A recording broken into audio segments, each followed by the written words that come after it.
Hello, and welcome to WP Carey's second quarter 2025 earnings conference call. My name is Diego, and I will be your operator today. All lines have been placed on mute to prevent any background noise. Please note that today's event is being recorded. After today's prepared remarks, we will be taking questions via the phone line. Instructions on how to do so will be given at the appropriate time. I will now turn today's program over to Peter Sands, Head of Investor Relations. Mr. Sands, please go ahead. Good morning, everyone, and thank you for joining us for our 2025 second quarter earnings call. Before we begin, I'd like to remind everyone that some of the statements made on this call are not historic facts and may be deemed forward-looking statements. Factors that could cause actual results to differ materially from WP Carey's expectations are provided in our SEC filing. An online replay of this conference call will be made available in the Investor Relations section of our website at wpcarey.com, where it'll be archived for approximately 1 year and where you can also find copies of our investor presentations and other related materials. And with that, I'll pass the call over to Jason Fox, Chief Executive Officer. Thank you, Peter, and good morning, everyone. Our second quarter results highlight a very strong first half of the year, tracking ahead of our initial expectations on a variety of fronts. As a result, we're raising our outlook for full-year AFFO growth to 4.5% at the midpoint of our revised guidance range. To date, we've closed over $1 billion of new investments at initial cap rates averaging in the mid-sevens, primarily with fixed rent escalations approaching 3%. We've made excellent progress with asset sales, including the first batch of self-storage operating properties, executed at attractive pricing and a significant spread to where we're reinvesting the proceeds. While we haven't needed to access the capital markets this year to achieve our investment goals, earlier in July, we opportunistically issued bonds that enhanced our liquidity and further strengthened our balance sheet. And while there's lingering uncertainty over the broader economy, to date, we've not experienced any unforeseen disruptions in our business, either tenant credit events or tariffs. Accordingly, we're reducing our reserve for estimated potential rent loss. This morning, I'll review our progress over the first half of the year and our confidence in sustaining that momentum. Tony Sanzone, our CFO, will focus on our results and guidance raise, as well as touch upon aspects of our portfolio and balance sheet.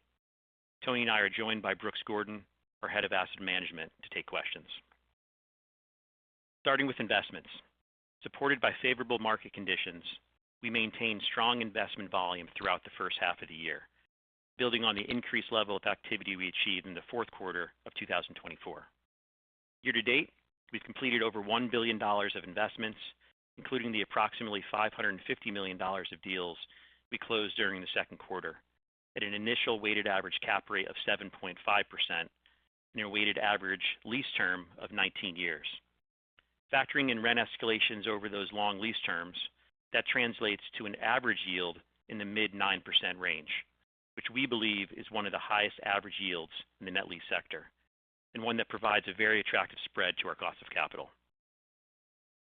We've already closed about $230 million of investments in the third quarter, and our pipeline remains strong, several $100 million of deals at advanced stages, some of which we expect to close in the next few weeks.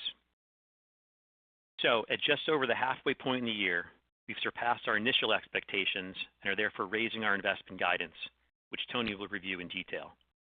Looking ahead, we believe there's still potential to be towards the top end of the new range if the transaction environment remains favorable in the second half of the year, and we have a strong fourth quarter for deal closings, as is often the case. We've also continued to build out our pipeline of capital projects, which includes build-to-suits, expansions, and redevelopments, areas of investment where we have always been relatively active. Currently, we have nearly $300 million of projects underway and scheduled for completion over the next 18 months or so, which add to our pipeline and help support future growth. In terms of property type, virtually all of our second quarter investments were warehouse and industrial, which also represent the vast majority of our investments year to date, as well as the bulk of our pipeline. The strength of our internal growth continues to be supported not only by inflation-linked rent escalations, but also by our ability to structure leases with attractive fixed rent bumps, which have averaged 2.8% on our investments year to date. Geographically, our second quarter investments were concentrated in the U.S., where we continued to identify and evaluate many compelling opportunities, especially in industrial. Investment spreads have generally remained wider in Europe, which represents the bulk of the deal volume we've completed so far in the third quarter, as well as a significant portion of our near-term pipeline. But our expectation is to continue to see and close attractively priced and structured deals in both regions over the remainder of the year. Turning to our sources of capital. In parallel with our first half investments, we've also made good progress with our funding strategy, which we outlined at the start of the year and is centered on accretive sales of non-core assets. We recently sold an initial tranche of 15 self-storage operating properties for $175 million, executed at a sub-6% cap rate. 10 properties closed during the second quarter for $112 million, with the remaining sales completed in July. Currently, we have 2 additional storage portfolios totaling 17 properties under contract, with closings expected in August, keeping us on track with our initial projections for storage sales this year and ahead of our original expectations on disposition cap rates. We remain confident that this year will achieve well over 100 basis points of spread between our overall asset sales and our new investments, with the potential to be closer to 150 basis points by the end of the year. In line with higher anticipated investment volume, we're also raising our expectations for full-year dispositions, which could include additional tranches of storage assets. Even if investment volume exceeds the upper end of our guidance range, we're confident we can fund it with dispositions that generate strong accretion and AFFO growth. While we believe we're generating attractive spreads to our spot cost of capital, which we're keeping in mind when we evaluate new deals, the spreads we're generating are particularly attractive when we factor in the average yields over the life of the leases, and when considering our actual source of funding, which is non-core dispositions at tight cap rates. Turning now to our portfolio. Amid an environment of broader economic uncertainty, we started the year with an appropriately conservative view on the potential for credit events within our portfolio. 7 months into the year, we're lowering our estimate of potential rent loss by $5 million. Part of what's left in our rent reserve reflects ongoing caution towards Hellweg, which remains current on rent but is still navigating its turnaround plan. We've made good progress with our strategy of re-tenanting and selling Hellweg stores, further reducing our exposure and keeping us on track to move it out of our top 10 tenants this year and out of our top 25 next year. While there has been some recent progress on U.S. trade policy, especially with Europe, many issues remain unresolved. We continue to see no direct impacts in our portfolio, however, and we're confident that our rent reserve can cover any potential impacts over the second half of the year. That said, we'll continue to monitor for further developments. With that, I'll pause and hand the call over to Toni to discuss our results and guidance. Thanks, Jason. Starting with earnings, AFFO per share was $1.28 for the second quarter, which represents an 11-cent or 9.4% increase compared to the second quarter of last year, driven by accretive investment activity along with our sector-leading rent growth. As compared to the first quarter, the increase in AFFO per share was also primarily the result of net investment activity and rent escalations, as well as certain timing impacts, such as higher expenses in the first quarter and higher other lease-related income in the second quarter. Given our strong first half results and visibility into the second half of the year, we have raised our full-year AFFO guidance range to between $4.87 and $4.95 per share, which implies 4.5% year-over-year growth at the midpoint. As outlined in our earnings release, our revised outlook is based on higher expected investment volume of $1.4 to $1.8 billion, mostly funded by higher expected dispositions of $900 million to $1.3 billion.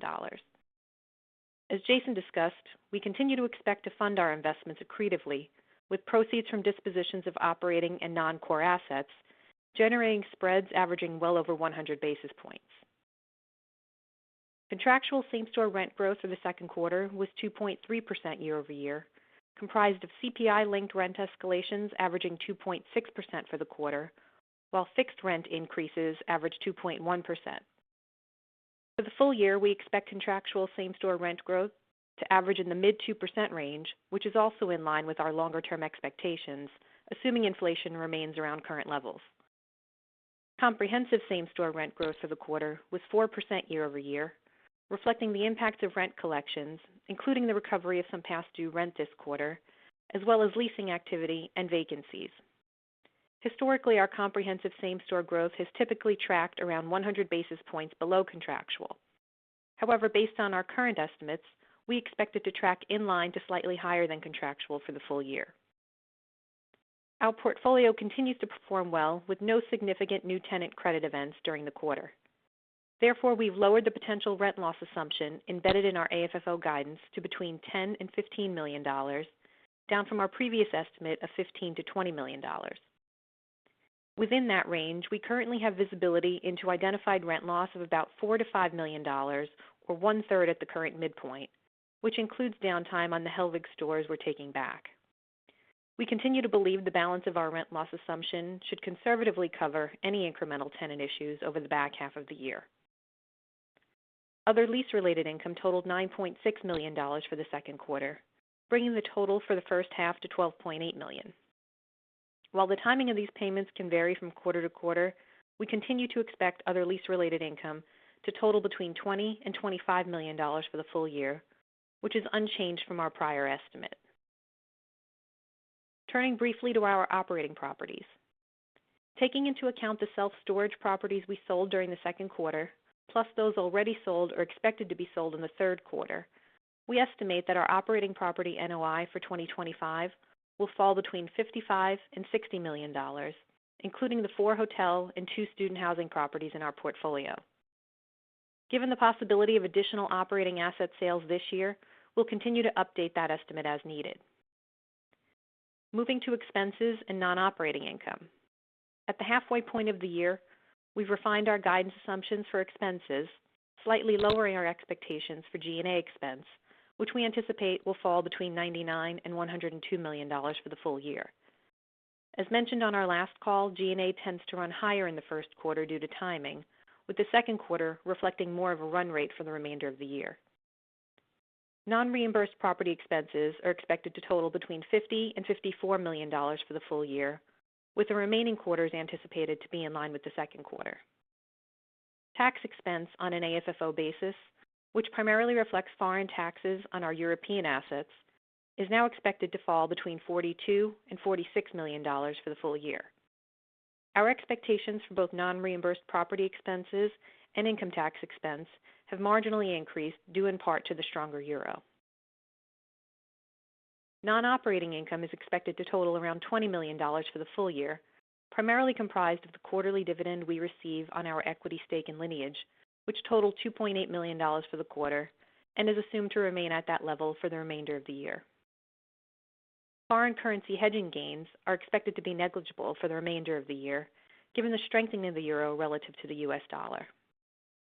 As a reminder, despite lower realized FX hedging gains and marginally higher expenses, a stronger euro positively impacts our European cash flows and therefore AFFO, with the benefit primarily flowing through as higher lease revenue. Moving now to our balance sheet.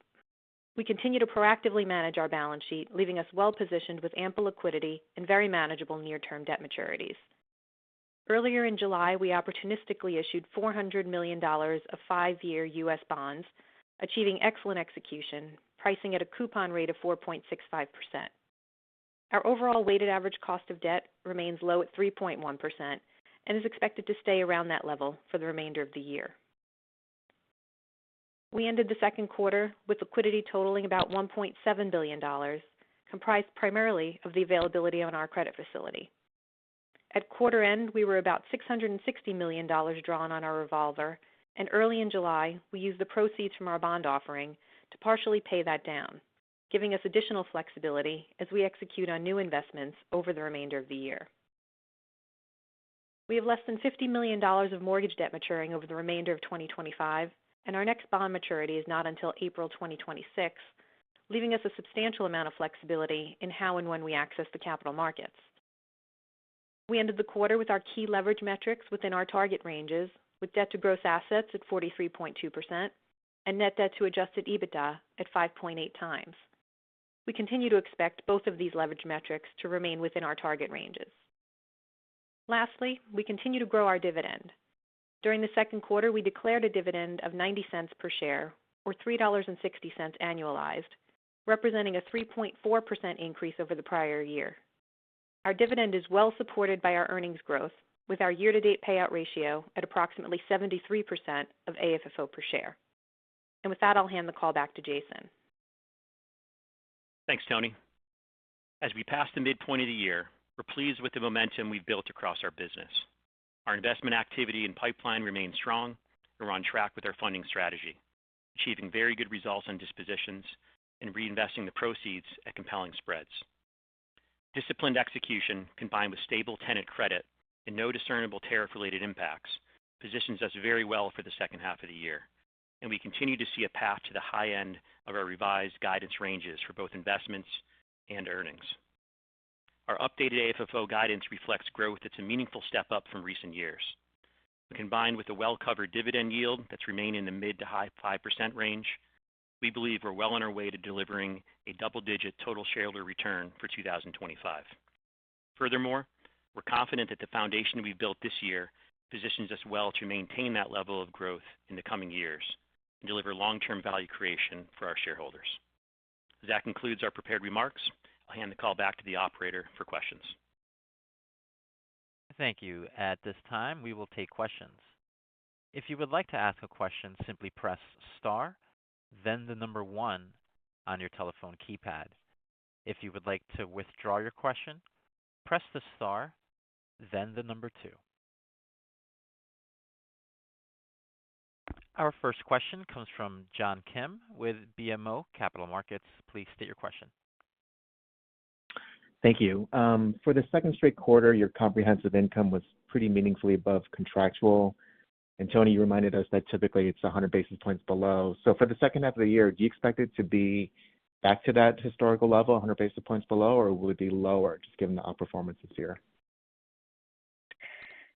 Thanks, John. Yeah, I would say if you look at it on a full year basis, we are expecting that to normalize a bit in the back half of the year, and there's a couple of things behind that. First, if you think about how we've described our rent loss reserve, we've got about $12.5 million at the midpoint of the revised range, and that assumption, right now we haven't had any real disruption in the first half of the year. So our guidance assumption on comprehensive same store, I'll assume that the $12.5 million is taken in the third and fourth quarters. That could prove conservative, and we could outperform that. So that's something that we're monitoring as well. And then I would just note that maybe the first half of the year was also impacted by some of the tailwinds associated with some of the headwinds we had in the portfolio last year. So, it's a little uneven in the first half to the second half, but there could be some upside relative to the full year estimate that I described, which would track probably just north of the contractual in the mid 2% range. Okay, and my second question is on your self-storage operating portfolio. You provided a bit of an update on the income, but I was wondering, you've sold the first tranche, you transitioned some assets. Do you expect to transition more to the triple net lease structure? And then as far as the buyer of the first tranche, reportedly it's not an operator of those assets, and I'm wondering if a buyer can come in and cancel the third-party management contracts. Yeah, sure. So in terms of the first question, we have kind of lots of flexibility on what we do with the remaining portion of our operating self-storage portfolio. You noted last year we did take a sub-portfolio and put it under a net lease with Extra Space, and that's always been the goal for some portion of the portfolio. We thought the timing was right. And then this year, obviously, we're clearly selling a substantial portion of it, and we think that's the best way to fund new investments. So kind of looking forward, what we do with the rest of the portfolio, that'll depend on deal volume for the second half of the year into next year, what our capital needs are, what our other funding options are. But, I would expect that we could lean into some more sales in the second half of the year since execution has been strong. But I also think that we could, convert some portion of it to net lease as well. And, it's likely going to be a combination of the two. So either way, I think that probably by this time next year, we're out of the operating storage business. But we have some options between what we do between now and then. And in terms of the portfolio that we did sell, Yeah, I think the way those contracts work, the management agreements, they're typically cancelable upon 30 days notice. So there's not a lot of hurdles you have to overcome when you're selling assets to a different operator. That's great. Thank you. Yep, welcome. Your next question comes from Greg McGinnis with Scotiabank. Please state your question. Hey, good morning. Tony, I'm just trying to better understand on the AFFO guidance. It seems to imply back half quarter results falling from where we were in Q2. Now, aside from the lower lease termination income and I guess a potential Hellweg credit event, are there any other headwinds that are being anticipated? I'm not sure what the issue was, but on the back of the laptop, you can take a paperclip and reset the power. There's like a little pin. It's on the left side. I can show you. Yeah. Mute. Are you able to mute that person? I'm not sure if that's. Yep. Sorry, it's the associate. Okay. Yeah, so Greg, I'll just maybe highlight, you reiterated really the 2 points that I think are worth thinking about as we get into the second half. So when you look at the second quarter relative to the outlook for the remainder of the year, the other lease-related income is probably the biggest driver in terms of second quarter being elevated. Maybe worth noting, we didn't update our full year guidance on that. This is really just more of a timing, and it is, these types of payments don't lend themselves really to a run rate from one quarter to the next. But if you really take the balance of our full year guidance over the back half of the year, that would normalize out about 3 cents in each of the third and fourth quarters. And then on the rent reserve side, as I mentioned on the comprehensive income question, the $12.5 million reserve is assumed to all be taken in the third and fourth quarter. So you got another roughly 3 cents in each of those quarters as well. So, I think those are really the anomalies. From there, we do expect to grow our AFFO. There's certainly a path where we could see outperformance relative to the not needing the full rent contingency that we've discussed. And, again, as we continue to see the pipeline investments grow, that growth is going to continue to play through the third and fourth quarters as well. Okay, thank you. That's really helpful. Jason, I was hoping you could touch on, some of the acquisitions that you guys do are not necessarily brand names that we're all familiar with.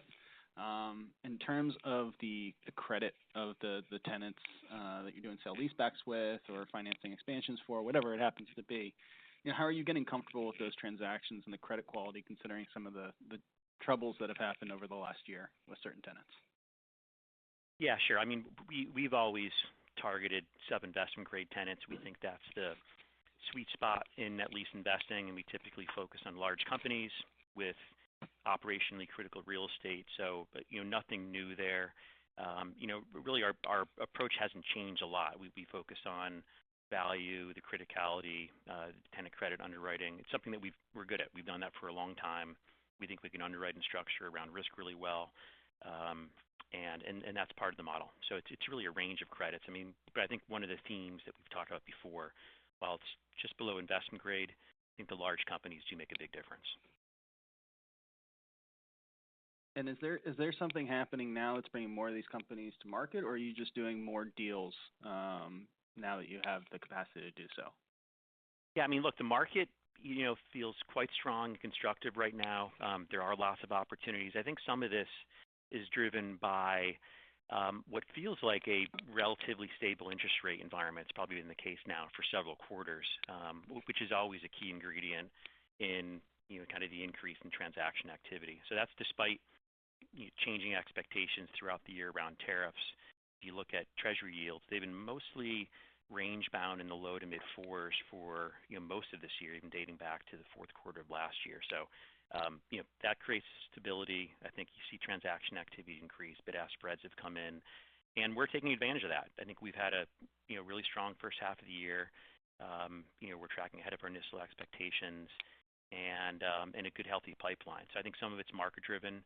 But a lot of it is, who we are as a company. We've been doing this for a long time. We have a lot of relationships, an environment where maybe there's stability, but there's still this overlaying uncertainty. I think execution really comes into play, and we're going to fare quite well if we're competing on deals.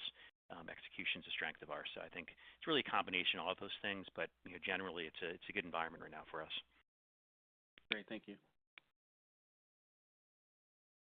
And your next question comes from John Kilichowski with Wells Fargo. Please state your question. Good morning. Thank you. In your initial remarks, you touched on it, but we've had a lot in the news flow recently around our conversations between the U.S. and the EU on trade discussions and tariffs. I know in our last quarter's earnings, you mentioned that there really hasn't been an impact to your numbers, and it sounded like more of the same here. I'm curious if you've spoken to your operators and if they've started to give any sort of opinion on what they're hearing out of the government, and if they think it'll affect their business at all, or if maybe there's some tailwinds that we're not considering. Yeah, I mean, look, I think uncertainty is still an underlying theme, but to date, yeah, we don't think there's been much of an impact that have flowed through to the economy. I think generally, I mean, tariffs have been a big part of the news, but they really haven't been implemented, and certainly with the way companies have been trying to get ahead on inventories, it hasn't really flowed through the economy at this point in time. And that's similar with our portfolio. We haven't seen impacts. We haven't seen a lot of commentary from our tenants, and it really hasn't impacted investment activity as well. And I think there's probably reasons to think that given the more moderate nature of kind of the tariffs that are being discussed right now, why there wouldn't be big impacts, at least on us and our tenants' abilities to pay rent going forward. But certainly it's something that we keep monitoring, and we'll see where everything lands. Got it. And then maybe on the opportunity set, it sounded like you highlighted in the opening remarks that Europe was providing better spreads. I'm curious just what's the primary drivers of that? In terms of better spreads, well, I mean, the biggest driver is the cost to borrow in Europe. We can borrow probably 125 to 150 basis points inside of where we could issue U.S. bonds, yet cap rates are in the similar zip code, maybe a little bit tighter depending on the country. And in Europe, the cap rates kind of range fairly widely given the different markets. But that's the biggest driver, is our ability to borrow cheaper in euros than we can in U.S. dollars. And we've talked about this before, but we think that is something that is sometimes overlooked or at least underappreciated in our model, that we do have access to very cheap capital in Europe. Got it. Thank you. You're welcome. Your next question comes from Michael Goldsmith with UBS. Please state your question. Good morning. Thanks a lot for taking my question. First question is just about the opportunities. Sticking with the topic of Europe, what's the opportunity set you're seeing in Europe and the U.S.? Both, you talked a little bit on spreads and cap rates, but just during the quarter, there was predominantly acquisitions in the U.S. relative to Europe, and so just trying to get a sense of how the opportunity set looks maybe going forward, and was that kind of timing related where you were a little bit more U.S. than Europe? Thanks. Yeah, I mean, look, we've been seeing really good opportunities in Europe, especially in the industrial sector, and especially through sale leasebacks. So as you noted, or as I talked about earlier, call it 3/4 of our deals year to date have been in North America. The pipeline is shaping up a little differently. I would say right now, looking forward, it's probably 50-50 split between North America and Europe. So we're starting to see more activity. Our pipeline is within Europe. The deals tend to take a little longer to close there, so maybe we have a little less visibility into the timing there, but it's picking up there, and I would expect the second half of the year to be more active over there. Maybe we end up something that's closer to 2/3, 1/3 split between the two, but it'll vary quarter to quarter for sure. Thanks for that, Jason. And as a follow-up, maybe similar question, but on the retail versus industrial split. Clearly a lot of industrial being done and in the pipeline, but also, right, like at the beginning of the year, you talked a little bit more about, you talked about how you wanted to do more in the retail space. So is that timing related? Is that, the opportunities, or is there, any sort of change of strategy, just trying to get a sense of preference between an industrial and retail, because it did seem pretty industrial heavy in the quarter? Yeah, no change in strategy. We want to continue to build and ramp up our retail vertical, and we'll continue to be opportunistic there. But year to date, we're finding better risk-adjusted returns in the industrial sector. Look, the U.S. retail is just something we've always characterized it as being more competitive, and pricing's a little bit tighter there. Maybe less so the going in cap rates, but more when you factor in the bumps in kind of the total return on U.S. retail. It's a little bit tighter than maybe we think it should be. So it's been more industrial, less retail. I think the second half of the year we'll see us get some retail done. But look, I think it's okay if we're lighter on retail for points in time. It highlights the value of our platform and the benefits of a diversified model where we can allocate capital to the best opportunities across a wide range of property types and geographies. So more to come there, but I think we'll see more as the second half goes along. Thank you very much. Good luck in the back half. Thank you. Our next question comes from Smedes Rose with Citi. Please state your question. Hi, thank you. I just wanted to ask you a little bit more about the increased outlook for acquisition volume in the back half of the year.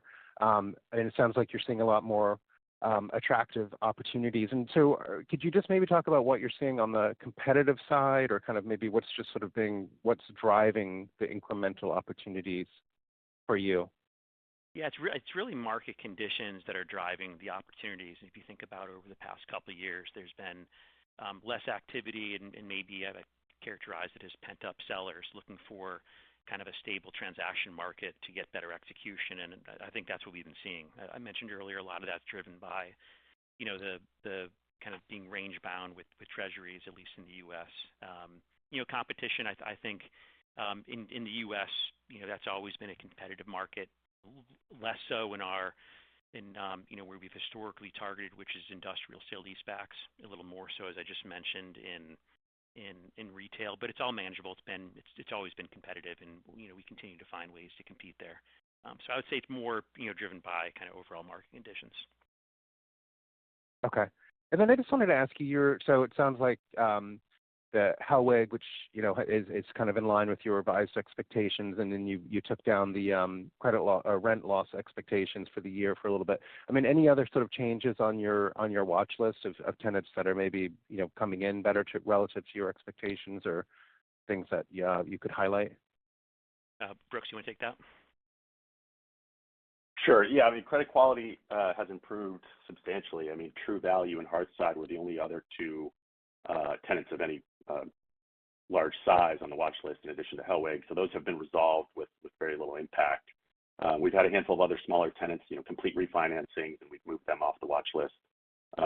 So, credit quality is in a solid place right now. That said, we have a degree of caution around an uncertain world right now, especially around tariffs and trade. Also, Hellweg's turnaround, like we discussed.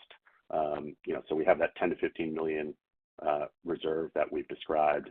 That may prove conservative, but that's kind of the perspective we're taking right now. Thank you. Appreciate it. Your next question comes from Spencer Glimcher with Green Street Advisors. Please state your question. Thank you. Maybe just a higher level question here to start. We've recently seen some large real estate players like BlackRock and Starwood acquire some net lease portfolios / platforms. Is there any concern on your end that over time these firms are going to start impacting the bidding trends or pricing, or just become a larger competitive force in the net lease market? Yeah, I mean, look, less competition is always better, which is kind of what we've liked about Europe for some time now. But as I said before, the net lease market has always been competitive in the U.S. And yeah, we have seen some new private equity entrants, including some non-traded platforms that you mentioned, and they're finding net lease attractive. And I think that's maybe a positive signal to take away there. They typically are focused on using higher leverage, which is generally more expensive and maybe less reliable in the current market. But like I said, we've been able to compete, with in the U.S. market for quite some time, and I don't think that's going to change. Okay, that's all for me. Thanks, guys. You're welcome. Your next question comes from Brad Heffern with RBC Capital Markets. Please state your question. Yeah, thanks. Morning, everybody. Equity cost of capital has improved quite a bit this year. I know the plan for 2025 at least is to fund with dispositions, but I'm curious if you're close to seeing equity as an attractive option, or do you think the primary funding source will remain dispositions, for the foreseeable future? Yeah, we've had some nice momentum in the stock price year to date, but I think we continue to believe that we don't need to be in the equity markets this year. And we're continuing to be comfortable with kind of the approach that we've talked about selling non-core assets to fill our deal funding needs this year. I wouldn't rule out and maybe couldn't rule out any opportunistic issuance. The right situation comes up, and that could help us get ahead of future capital needs. But again, I think the reality is we don't need to do that this year given our funding plan. But then that's even if we push through the top end of our investment volume guidance. So something to monitor, but it's not a need. Okay. And Tony, you mentioned in the prepared remarks about the tailwind from a stronger euro. Can you give a figure for how much of the guidance raise was due to that, and then just remind us what the AFO sensitivity is to changes in the euro? Sure. Yeah, I think as you're highlighting, there's certainly some impacts on the euro, but maybe it's worth kind of just stepping back and thinking about how that's playing through for us. I think overall on a net basis, just given how we hedge both with the natural interest expense and property expenses denominated in euro, and then the cash flow program, the cash flow hedging program on top of that, we really do mitigate out any significant impact. So over the first half of the year, with call it a 10% change in the euro from the start of the year, is probably only having between a 1 and 2 cent net impact, and that flows through various line items. But something pretty manageable, and that goes in both directions. I think to the extent the euro declines relative to the dollar, we wouldn't expect a material impact in the back half of the year either. Okay, thank you. Your next question comes from Anthony Paolone with JP Morgan. Please state your question. Thanks. I think the only thing I had left was I may have missed this, but what were your acquisition and disposition cap rates for the quarter, and just the pipeline, what those look like for the pipeline as well? Yeah, acquisitions for year to date, mid sevens, call it 7.5%, and that's where we've been for a while now. It's where we kind of ended last year. It's where we've been in the first half of the year, and I would say it's roughly where kind of the average is across our pipeline as well. And again, that's reflective of maybe a little bit more stability in the interest rate environment. In terms of dispositions, we noted we closed about a little under $600 million of dispositions year to date. The biggest piece of that was one of the self-storage portfolios, has about $175 million in total. That was a sub 6% cap rate. We're not getting the specifics because we have other portfolios in the market. In fact, we have two others that we think probably close this quarter. That's all part of the initial plan for the first half of our storage that we've been talking about. But maybe the way to describe kind of dispo cap rates is we do expect to achieve 100 basis points at least, and probably closer to 150 basis points of spread between where we're investing and what we'll sell this year. So I think you can think about dispo cap rates, approaching 6%, for the full year. That's probably a decent assumption to use. Okay, great. That's all I got. Okay, thanks, Tony. Thank you. And before we take the next question, just a reminder to the audience, to ask a question, press star 1 on your telephone keypad. To withdraw your question, press star, then the number 2. Once again, to ask a question, press star 1 on your telephone keypad. And your next question comes from Jana Galan with Bank of America. Please state your question. Thank you. Good morning and congrats on a great quarter. Just a question on the fixed in place rent bumps. I think you mentioned that the portfolio is at 2.1%, and then on the leasing to date, you mentioned the fixed escalators are 2.8. I was just curious if this is due to more industrial being in that mix, or are tenants now, conversations you're having, accepting these kind of higher escalators? Yeah, it's probably a combination of the two, Jana. we've talked before that we've gotten a little bit less inflation-based increases in the new deals that we're doing. But what that means is we've been able to push the fixed increases a little bit higher. So year to date on new deals with fixed increases, I think the average fixed increase was 2.8% on new deals, and again, I think that's reflective of where alternative lease bump structures could be with inflation. But I think it's also a reflection of the industrial deals we're doing. Retail tends to be meaningfully lower, probably 1.5% to 2% per year, and depending on the credit, especially if you go investment grade, those tend to be flat to maybe 1% or 10% every 10 years. So I think it's a combination of the two things, but we do maybe want to continue emphasizing that we have substantial bumps in our portfolio, and we look at spreads both between going in cap rates with provide year one accretion, but also importantly, what's the average yield over the life of the lease. And we think the mid nines that we've been achieving as of late, that's probably one of the highest, if not the highest, in the net lease sector. So quite attractive still. Thank you. And then maybe just following up on that, can you talk a little bit about how you think about the developments? Developments as in build-to-suits? Yes. What kind of yields you're targeting there, and how that the trade-off between sale leasebacks on income producing and doing these build-to-suits. Yeah, and we do provide some pretty good disclosure in our sup. Capital investment projects is what we categorize it as, and that includes build-to-suits, expansions, and redevelopments. And it's something that we've been doing for a long time. I think historically they probably made up maybe 10 to 15% of annual deal volume, and I think that we can ramp that up. You may have noted this quarter we committed to funding several new projects totaling about $100 million. That brings our total projects currently under construction to about $300 million. Those will deliver over the next, call it 18 months or so. And with cap rates, it does depend on the deal, obviously. I would say on average, you probably see, 15 or 25 to 50 basis points of premium for long-term build-to-suits. When you think about the expansions or redevelopments that we can do within our portfolio, it's probably meaningfully higher than that in terms of the spreads that we can generate.